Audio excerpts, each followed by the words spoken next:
Boa noite, meus irmãos. A graça e a paz do nosso Senhor Jesus Cristo sobre a vida de cada um de vocês. Mais uma vez temos esse nosso encontro, esse nosso momento de reflexão, esse momento de mantermos a nossa comunhão, mantermos a nossa fé alimentada em torno da palavra de Deus. Novamente estamos aqui reunidos e pedindo que Deus use este momento para abençoar as nossas vidas, para falar aos nossos corações.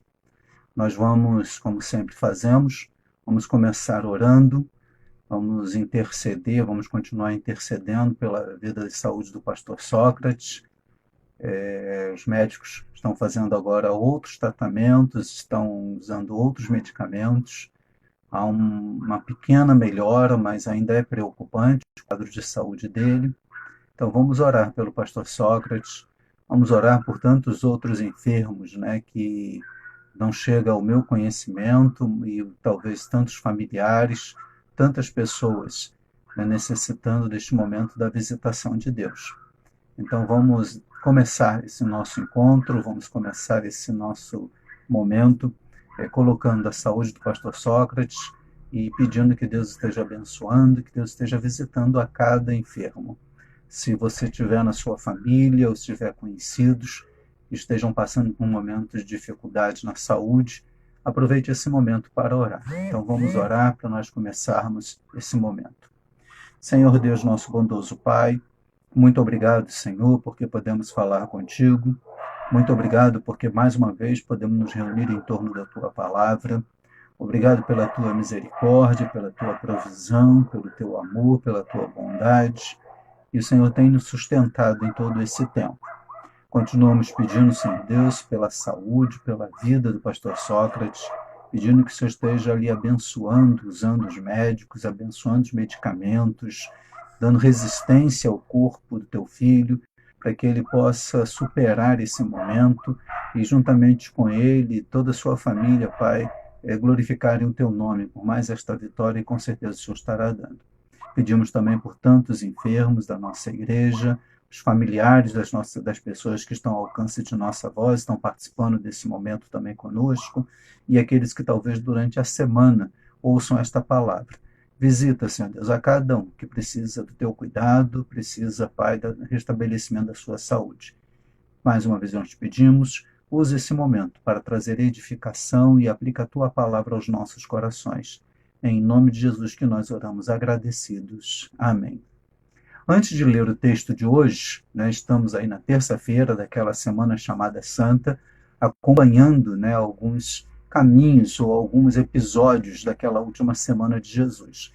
Quero lembrar aos irmãos, e me ajudem repassando essa informação, o nosso culto de domingo será somente pelo YouTube, não vai ser por esse canal, tá?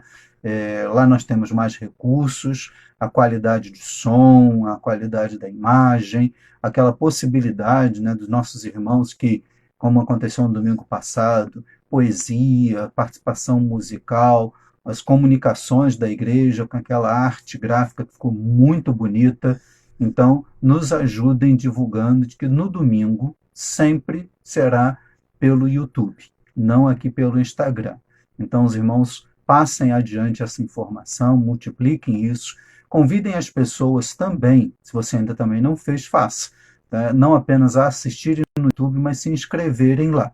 Tá? Vai ajudar bastante as pessoas que estão aí por trás, né, de nos ajudando, nos assessorando e nos ensinando a usarmos essa ferramenta.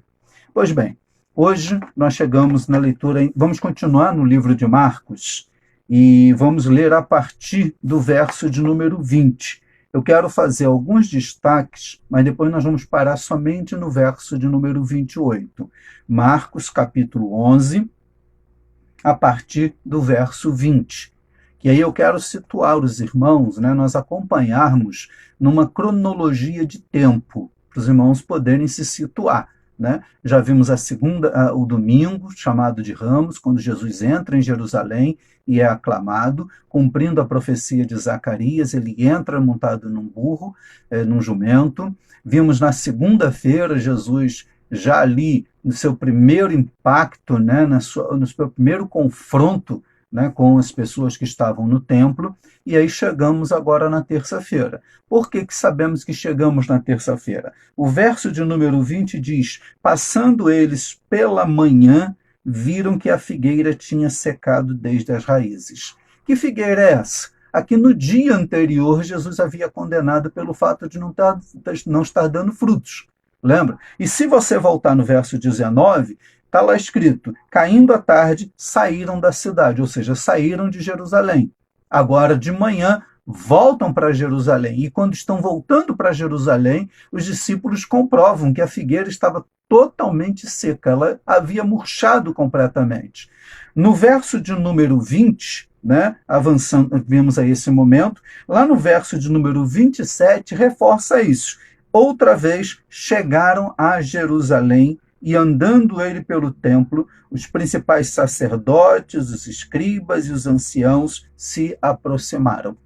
Então, Jesus vai passar hoje aqui esse dia, né, essa terça-feira, com muito debate teológico, com muitas questões, e ele vai estar ensinando no templo, ele vai estar ali discutindo com esses religiosos. Só que, nesse percurso, né, quando ele está ainda caminhando, e quando os discípulos o interpelam, mostram para ele, admirados, porque a figueira de fato havia secado, havia murchado daquela maneira, e Jesus fala sobre o poder da oração. Poder que há na oração. E dá ali algumas condições, né, para essa oração. Como é um dia muito cheio, com muitas parábolas, muitos ensinos, tem muita coisa que, se a gente fosse parar só nesse dia aqui, nós iríamos falar talvez o mês todo, porque cada uma dessas questões aqui seriam de muita edificação para nós. Mas eu quero ficar especificamente no verso de número 28. Eu quero usar Marcos 11, 28 como base da nossa reflexão deste momento.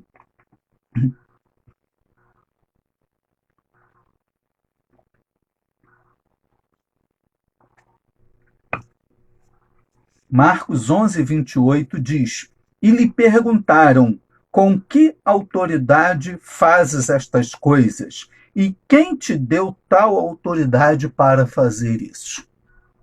É óbvio que quando nós olhamos o contexto, ou seja, o que está na sequência aqui, nós vemos que Jesus, muito inteligentemente, afinal de contas, é o mestre dos mestres, é o mestre por excelência, ele sabe o que está no coração daqueles homens e Jesus responde fazendo uma pergunta. Se nós fôssemos lá para a filosofia, né, esse método, os pais da filosofia, os grandes homens do período áureo da filosofia, sempre respondiam uma pergunta com outra pergunta. Quer dizer, você não tem nunca uma resposta completa, porque na verdade uma resposta vai gerar uma outra pergunta, e aí, dependendo do que se diz, né, vamos ali ter um debate que não vai terminar praticamente nunca. Há até um preconceito em relação à filosofia por causa disso, né? Mas o que Jesus faz aqui é responder fazendo uma pergunta.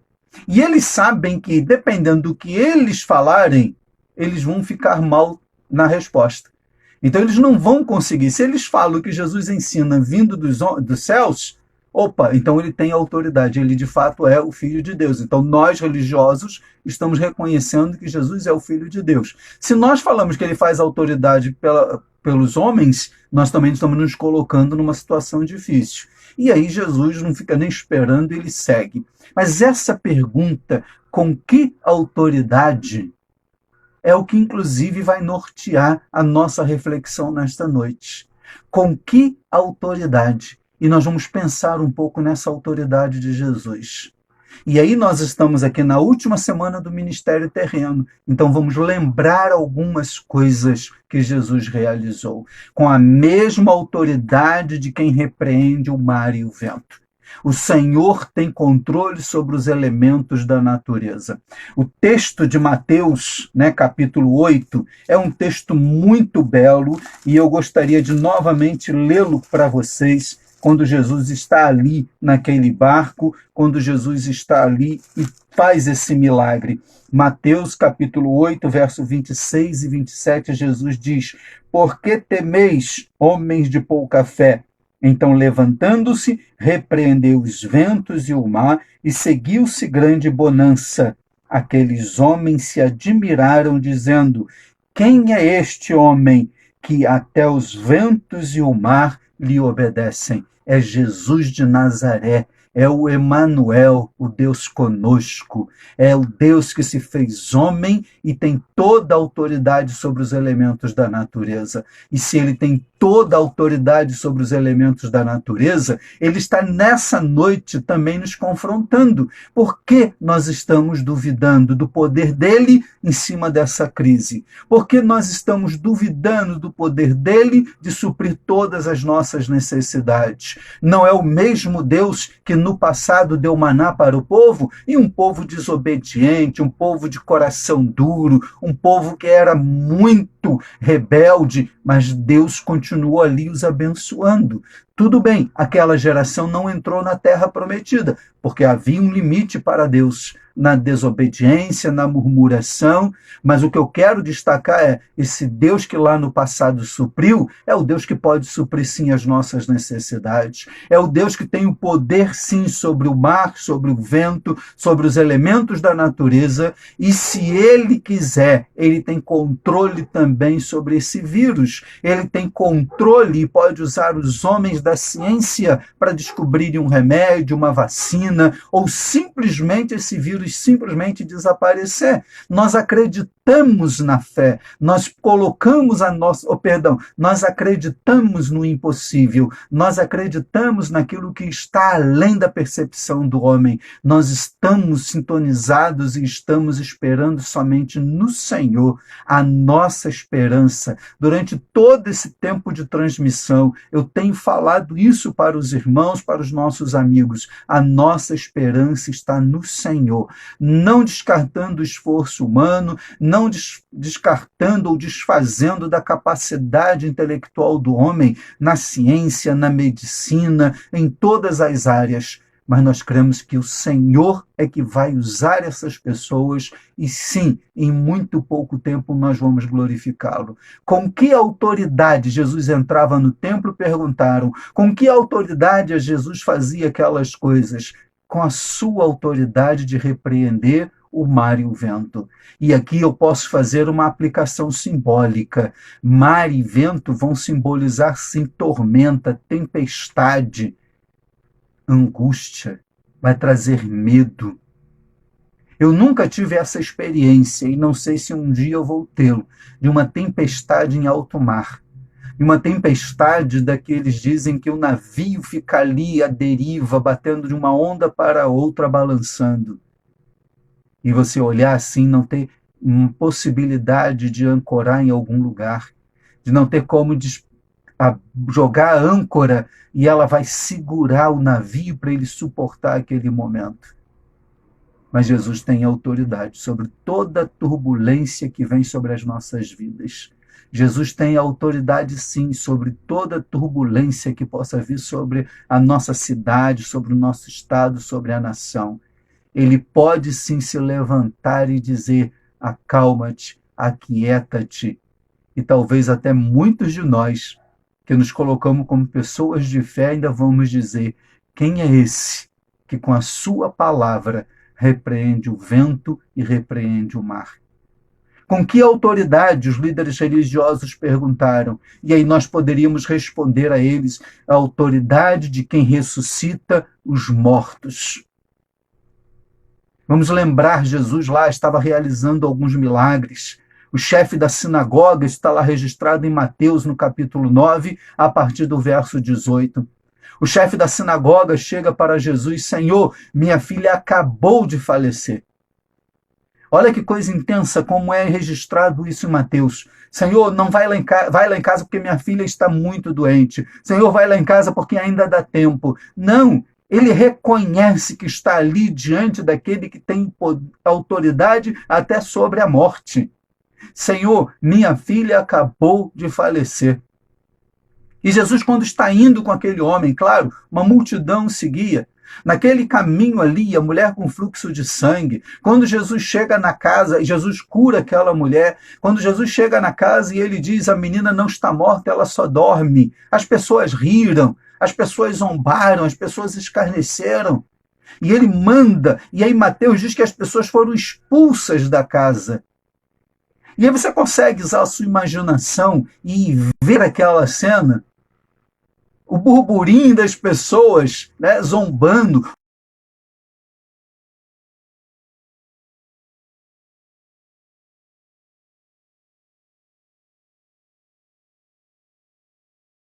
E Jesus depois vem com aquela menina andando e todos se maravilham. É com essa autoridade que Jesus se levanta, é a nossa referência, é o nosso foco da fé, é quem nos sustenta. A outra ressurreição é a mais conhecida, né, mais lembrada por todos nós, a ressurreição de Lázaro. Lázaro sai para fora. Já há 3 dias aquele corpo colocado na sepultura. Claro, tem todas as questões aí para comprovar para os judeus a veracidade da ressurreição, da possibilidade, né, de que não foi apenas uma doença, não foi apenas um sono profundo, não foi um desmaio ou qualquer outra desculpa. Não, Lázaro sim já estava morto. Lázaro, segundo alguns, Senhor, seu corpo já está fedendo. E Jesus pede que removam a pedra e grita e diz com sua voz de poder e autoridade: Lázaro, sai para fora. É com a autoridade de Jesus que pôde ressuscitar mortos, que ele ressuscita os nossos sonhos, ele ressuscita hoje a nossa esperança, ele ressuscita hoje a nossa vontade de vermos um despertamento nesse Brasil, que a igreja brasileira esteja se ajoelhando diante do Senhor, buscando graça, misericórdia e buscando esse Cristo, que nós sejamos conhecidos não pela teologia que temos, não pela liturgia que possuímos, não pelas diferenças denominacionais, mas pela autoridade na palavra de Deus, desse Cristo que não apenas repreendeu o mar e o vento, mas desse Cristo que ressuscita mortos. É na autoridade dele que, pela fé, nós esperamos sim dias melhores. E esses dias serão abreviados para a glória de Deus. Que saiamos daqui, meus irmãos, mais fortalecidos, mais unidos, mais comprometidos com a igreja e com a obra do Senhor. Que essa busca pela palavra nunca se compartilhou tanto mensagens pelas redes sociais, nunca se falou tanto de Deus pelas redes sociais, nunca vimos uma mobilização tão grande, né, em busca do sagrado através das redes sociais, mas que após essa crise, essa busca aumente e que os templos que serão abertos novamente para cultuar ao Senhor, esse povo, essa multidão vá ali sedento, estejam indo à casa de pão, porque ali haverá vida, ali haverá banquete. É com a autoridade desse que repreendeu o mar e vento, é com a autoridade desse que ressuscitou mortos, que nós pedimos: Senhor, não deixe morrer a nossa fé, não deixe morrer a nossa paz, não deixe morrer a nossa esperança. Por isso os nossos olhos estão no Senhor. Os nossos olhos não estão no Planalto, os nossos olhos não estão só nos cientistas, os nossos olhos não estão nas autoridades constituídas deste país, os nossos olhos estão no Senhor, porque Ele tem todo o poder e toda a autoridade. É Ele que tem nos mantido em pé, é Ele que tem nos renovado a cada manhã, é Ele que, com a autoridade dEle, faz a maior e melhor promessa que nós temos. João 14, eu quero ler esse texto para ficar bem claro no coração de cada um dos irmãos. João capítulo 14, verso 18, não vos deixarei órfãos, virei para vós. É com a autoridade de quem disse que ficaria conosco todos os dias. Que coisa maravilhosa, meus irmãos. Nós não estamos abandonados. Nós não fomos esquecidos neste mundo, neste planeta chamado Terra. Não estamos aqui à nossa própria sorte. Não é aquela filosofia ou aquela ideologia do cada um por si, Deus por todos. Não, não vos deixarei órfãos, voltarei, virei para vós. E aí a grande promessa que está lá, resumindo isso novamente, Mateus capítulo 28, verso de número 20. Mateus 28, 20, ensinando-as a guardar todas as coisas que vos tenho mandado. E aí a promessa, e certamente estou convosco. Aqui na minha tradução é essa palavra, certamente estou convosco todos os dias até a consumação dos séculos. O Senhor não mente. Ele está conosco. Então, meus amados, meus queridos, é na autoridade desse Cristo que repreendeu vento e tempestade e mar. É ele que tem autoridade, sim, para repreender tudo que se levanta contra os seus filhos. A igreja não está sendo perseguida, não, meus irmãos. Não é o fim dos tempos, não. Basta olhar o que acontece em países em que não temos essa liberdade religiosa. Olhe, pesquise sobre o que está acontecendo agora na Coreia do Norte. Olhe o que está acontecendo na África, em algumas regiões especiais da África. Olha a dificuldade, o secularismo na própria Europa, onde as igrejas e os berços dos grandes avivamentos e despertamentos da era moderna simplesmente estão fechadas. O povo ali se esqueceu de Deus. E, por favor, não interprete eu dizer isso com então Deus os está castigando. Não, meus irmãos. Isso não é nada em relação ao final dos tempos. Coronavírus é fichinha em relação à volta de Jesus. E se você for nos sermões escatológicos de Jesus, ele vai fazer questão de avisar. Isso é somente o princípio, o início das dores. Então, o que nós estamos agora, nesse momento, é pedindo que Deus nos dê sabedoria, que Deus nos dê discernimento para aproveitarmos esse tempo e vermos um grande avivamento, um grande despertamento, uma grande mudança da nossa postura individual com o nosso Deus. É na autoridade desse que repreende o mar e o vento que nós nos escondemos, que nós agora depositamos a nossa confiança. É na autoridade do que ressuscita mortos, para que ele ressuscite a sua esperança.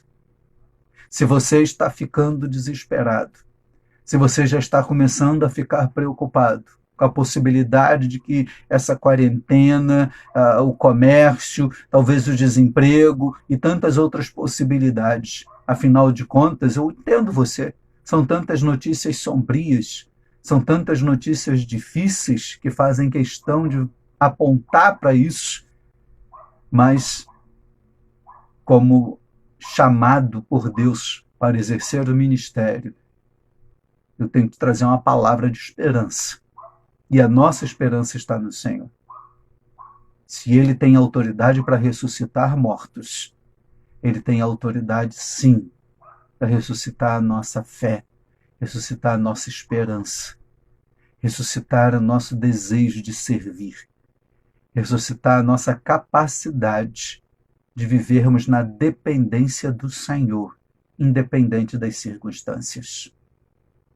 É na autoridade de quem prometeu que nunca nos abandonaria. A solidão, para alguns, está batendo mais forte. A impossibilidade de sair, principalmente aquelas pessoas que sabem que estão no grupo mais comprometido, mais vulnerável. Às vezes, o ir comprar um pão traz uma angústia muito grande. Mas nós, nenhum de nós, estamos sozinhos. Não vos deixarei órfãos, eu voltarei. E eis que estarei com vocês todos os dias. Ou, como eu li na minha tradução, estou convosco. Ele está conosco. Ele não nos abandona. E como já dizia o ditado, né? Pegando a passagem de Jesus repreendendo o barco, repreendendo o mar e o vento, com Cristo no barco. Algumas pessoas erradamente dizem, vai tudo bem. Não estava bem para os discípulos, não. Isso aí não serviu para eles naquela hora, não. A angústia, o medo da morte se tornou uma realidade. Mas quando sabemos que Ele está conosco, podem vir as ondas que forem, pode vir o embate que for, Ele está no barco. E a hora que Ele quiser, Ele se levanta e Ele tem autoridade. Ele tem toda a autoridade. E é nessa autoridade que nós depositamos a nossa fé, a nossa confiança. Porque Ele é o Todo-Poderoso. Ele está com você, meu irmão. Ele não nos abandona e não nos abandonará. Muito em breve, tenho certeza disso, muito em breve estaremos juntos e desejo que sejamos melhores do que fomos até agora. Mais humanos. Pastor Saião, outro dia, compartilhou uma frase muito interessante. Eu até anotei para compartilhar com vocês. Pastor Saião disse o seguinte: não podemos voltar ao normal, porque o normal era exatamente o problema. E o que era o normal? A indiferença, o desleixo com as coisas de Deus, o correr atrás só dos nossos sonhos e não buscar o reino de Deus como prioridade. E pastor Saião conclui dizendo: precisamos voltar melhores, menos egoístas, mais solidários, mais humanos. Realmente, não pode se voltar ao normal. Tenhamos capacidade de tirar lições tremendas e sermos melhores depois que esta crise passar. De sermos, como cristãos, melhores, mais proativos, mais eficientes, mais necessários para esta sociedade que acabou descobrindo o quanto ela é vulnerável, o quanto tudo pode acabar de um momento para o outro. Que Deus nos abençoe. Que a autoridade do nome de Jesus esteja sobre a sua vida. Que a autoridade de Jesus esteja sobre a sua casa, sobre a sua mente, o seu coração. Os religiosos da época perguntaram para o próprio Cristo: com que autoridade? E nós, para esse tempo, respondemos: com a autoridade daquele que repreende o mar e o vento, com a autoridade daquele que ressuscita mortos, com a autoridade daquele que prometeu que não nos iria abandonar. Que Deus abençoe a sua vida, meu irmão. Que o Senhor esteja contigo. Que essa destra forte, essa autoridade do Senhor esteja te embalando, te erguendo, te sustentando neste momento. Que a paz de Cristo esteja sendo abundante no seu coração. Amém? Você pode glorificar a Deus nessa convicção? Que o Senhor te abençoe. Quero lembrar aos irmãos, mais uma vez, domingo, somente pelo YouTube. Não vamos transmitir o culto pelo Instagram. E os irmãos, quando acessarem lá o YouTube, né, a igreja, faça sua inscrição, ajude lá, né, na manutenção desse canal e com certeza vamos melhorar cada vez mais essas transmissões, porque queremos que Deus use esse meio de comunicação para que vidas sejam abençoadas e que Deus esteja cada vez mais alcançando muitas outras pessoas. Que essa autoridade esteja sobre você, que a autoridade de Jesus acalente o seu coração. Ele está no controle, meu irmão. O trono não está vazio. Ele tem todo o poder, ele tem toda a autoridade. Vamos orar, encerrando assim essa transmissão. Que o Senhor esteja te abençoando. Santo Deus e eterno Pai, muito obrigado mais uma vez por este tempo. Muito obrigado, Senhor, porque a tua palavra fala de maneira tão bela aos nossos corações. Muito obrigado, Senhor Deus, porque passagens tão conhecidas trazem alento para nós neste momento. Continue, Senhor Deus, visitando os teus filhos, visita, Pai, os enfermos, visita, Senhor Deus, teu servo que está ali internado, pastor Sócrates, e tantos outros, Senhor Deus, também por esses hospitais no Brasil, mundo afora. Continue abençoando e cuidando dos médicos, os profissionais da área de saúde, as pessoas que não podem parar de trabalhar neste momento. Continue, Senhor Deus, dando às autoridades do nosso país sabedoria, discernimento nas decisões e que a nossa dependência, Pai, cada vez mais esteja no Senhor. Aplica, Pai, a tua palavra a cada coração, cada pessoa que tem nos acompanhado aqui e aqueles que provavelmente durante a semana ouvirão esta palavra. Que o teu Espírito Santo a complete em cada coração. Em nome de Jesus que eu oro. Amém. Que Deus os abençoe. Até amanhã, se Deus assim nos permitir, estaremos juntos nesse horário, às 19 horas. Um abraço, um beijo fraterno e muito em breve estaremos juntos.